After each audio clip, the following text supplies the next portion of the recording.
요나 1장. 주님께서 아미떼의 아들 요나에게 말씀하셨다. 너는 어서 저 큰 성읍 니느웨로 가서 그 성읍에 대고 외쳐라. 그들의 죄악이 내 앞에까지 이르렀다.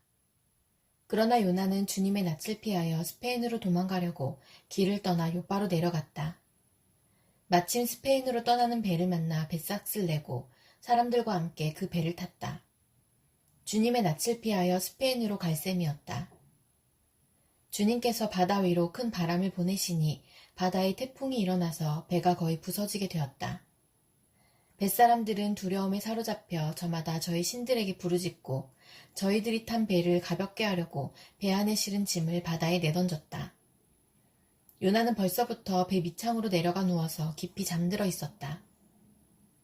마침 선장이 그에게 와서 그를 보고 소리를 쳤다. 당신은 무엇을 하고 있소? 잠을 자고 있다니. 일어나서 당신의 신에게 부르짖으시오. 행여라도 그 신이 우리를 생각해준다면 우리가 죽지 않을 수도 있지 않소. 뱃사람들이 서로 말하였다. 우리가 어서 제비를 뽑아서 누구 때문에 이런 재앙이 우리에게 내리는지 알아봅시다. 그들이 제비를 뽑으니 그 제비가 요나에게 떨어졌다. 그들이 요나에게 물었다. 우리에게 말하시오. 누구 때문에 이런 재앙이 우리에게 내렸소? 당신은 무엇을 하는 사람이며 어디서 오는 길이요? 어느 나라 사람이요? 어떤 백성이요? 그가 그들에게 대답하였다. 나는 히브리 사람이요. 하늘에 계신 주 하나님, 바다와 육지를 지으신 그분을 섬기는 사람이요. 요나가 그들에게 자기가 주님의 낯을 피하여 달아나고 있다고 말하니 사람들은 그 사실을 알고 겁에 질려서 그에게 소리쳤다. 어쩌자고 당신은 이런 일을 하였소? 바다의 파도가 점점 더 거세게 일어나니 사람들이 또 그에게 물었다. 우리가 당신을 어떻게 해야 우리 앞에 저 바다가 잔잔해지겠소? 그가 그들에게 대답하였다. 나를 들어서 바다에 던지시오. 그러면 당신들 앞에 저 바다가 잔잔해질 것이요. 바로 나 때문에 이 태풍이 당신들에게 닥쳤다는 것을 나도 알고 있소. 뱃사람들은 육지로 되돌아가려고 노를 저었지만 바다의 파도가 점점 더 거세게 일어났으므로 헛일이었다. 그들은 주님을 부르며 아뢰었다. 주님 빕니다. 우리가 이 사람을 죽인다고 해서 우리를 죽이지 말아 주십시오. 주님께서는 뜻하시는 대로 하시는 분이시니 우리에게 살인죄를 지우지 말아 주십시오. 그들은 요나를 들어서 바다에 던졌다. 폭풍이 일던 바다가 잔잔해졌다. 사람들은 주님을 매우 두려워하게 되었으며 주님께 희생제물을 바치고서 주님을 섬기기로 약속하였다. 주님께서는 큰 물고기 한 마리를 마련하여 두셨다가 요나를 삼키게 하셨다. 요나는 사흘 밤낮을 그 물고기 뱃속에서 지냈다. 요나 2장. 요나가 물고기 뱃속에서 주 하나님께 기도드리며 아뢰었다. 내가 고통스러울 때 주님을 불러 아뢰었더니 주님께서 내게 응답하셨습니다. 내가 수올 한가운데서 살려달라고 외쳤더니 주님께서 나의 호소를 들어주셨습니다. 주님께서 나를 바다 한가운데 깊음 속으로 던지셨으므로 큰 물결이 나를 에워싸고 주님의 파도와 큰 물결이 내 위에 넘쳤습니다. 내가 주님께 아뢰기를 주님의 눈앞에서 쫓겨났어도 내가 반드시 주님 계신 성전을 다시 바라보겠습니다 하였습니다. 물이 나를 두르기를 영혼까지 하였으며 기품이 나를 에워쌌고 바다풀이 내 머리를 휘감았습니다. 나는 땅속 맷뿌리까지 내려갔습니다.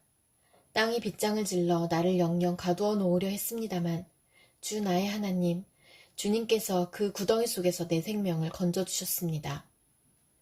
내 목숨이 힘없이 꺼져갈 때에 내가 주님을 기억하였더니 나의 기도가 주님께 이르렀으며 주님 계신 성전에까지 이르렀습니다. 헛된 우상을 섬기는 자들은 주님께서 베풀어 주신 은혜를 저버립니다. 그러나 나는 감사의 노래를 부르며 주님께 희생 제물을 바치겠습니다. 서원한 것은 무엇이든지 지키겠습니다. 구원은 오직 주님에게서만 옵니다. 주님께서 그 물고기에게 명하시니 물고기가 요나를 뭇에다가 뱉어냈다. 요나 3장. 주님께서 또다시 요나에게 말씀하셨다. 너는 어서 저 큰 성읍 니느웨로 가서 이제 내가 너에게 한 말을 그 성읍에 외쳐라. 요나는 주님께서 말씀하신 대로 곧 길을 떠나 니느웨로 갔다.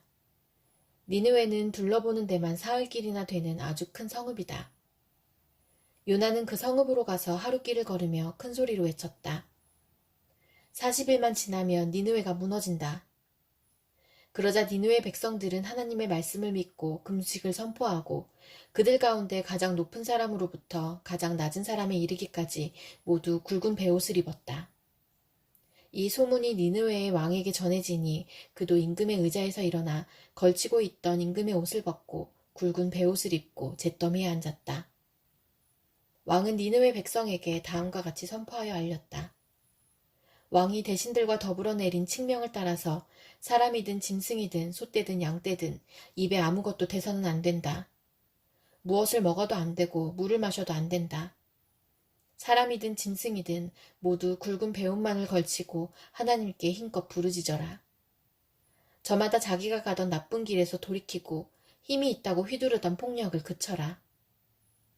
하나님께서 마음을 돌리고 노여움을 푸실지 누가 아느냐. 그러면 우리가 멸망하지 않을 수도 있다. 하나님께서 그들이 뉘우치는 것, 곧 그들이 저마다 자기가 가던 나쁜 길에서 돌이키는 것을 보시고 뜻을 돌이켜 그들에게 내리시겠다고 말씀하신 재앙을 내리지 않으셨다. 요나 4장. 요나는 이 일이 매우 못마땅하여 화가 났다. 그는 주님께 기도하며 아뢰었다. 주님, 내가 고국에 있을 때에 이렇게 될 것이라고 이미 말씀드리지 않았습니까? 내가 서둘러 스페인으로 달아났던 것도 바로 이것 때문입니다. 하나님은 은혜로우시며 자비로우시며 좀처럼 노하지 않으시며 사랑이 한없는 분이셔서 내리시려던 재앙마저 거두실 것임을 내가 알고 있었기 때문입니다. 주님, 이제는 제발 내 목숨을 나에게서 거두어 주십시오. 이렇게 사느니 차라리 죽는 것이 낫겠습니다. 주님께서는 내가 화를 내는 것이 옳으냐 하고 책망하셨다. 요나는 그 성읍에서 빠져나와 그 성읍 동쪽으로 가서 머물렀다. 그는 거기에다 초막을 짓고 그 그늘 아래에 앉았다. 그 성읍이 어찌 되는가를 볼 셈이었다. 주 하나님이 박넝쿨을 마련하셨다. 주님께서는 그것이 자라올라 요나의 머리 위에 그늘이 지게 하여 그를 편안하게 해주셨다. 박넝쿨 때문에 요나는 기분이 무척 좋았다. 그러나 다음날 동이틀 무렵 하나님이 벌레를 한 마리 마련하셨는데 그것이 박넝쿨을 쏠아버리니 그 식물이 시들고 말았다. 해가 뜨자 하나님이 찌는 듯이 뜨거운 동풍을 마련하셨다.